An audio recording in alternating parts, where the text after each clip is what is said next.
నల్గొండ పట్టణంలోని వివేకానంద నగర్లో గల శ్రీ సీతారామాంజనేయ స్వామి దేవాలయంలో ఆదివారం శ్రీ సీతారామస్వామి శాంతి కళ్యాణం అత్యంత వైభవంగా నిర్వహించారు. కాగా 3 రోజుల పాటు నిర్వహించిన స్వామివారి వార్షికోత్సవ కార్యక్రమంలో భాగంగా చివరి రోజు ప్రత్యేక కార్యక్రమాలు జరిగాయి.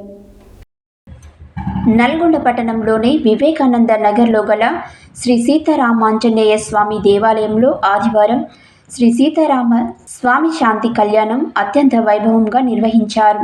కాగా 3 రోజుల పాటు నిర్వహించిన స్వామివారి వార్షికోత్సవ కార్యక్రమాలలో భాగంగా చివరి రోజైన నేడు గణపతి పూజ, పుణ్యహవచనం, కర్మణ పుణ్యహవచనం, మాన్యసూక్త హోమం, దత్తమూల మంత్ర హోమం, సుబ్రహ్మణ్య హోమం, మూలమంత్ర హోమాలు, దశదిక్పాలక క్షేత్రపాలక బలిహారణ, పూర్ణాహృతి, శ్రీ సీతారామస్వామి శాంతి కళ్యాణం, కలశ ఉద్వాసన, స్వామివారికి ప్రోక్షణ, హారతి, మంత్రపుష్పం కార్యక్రమాలను అత్యంత వైభవంగా నిర్వహించారు.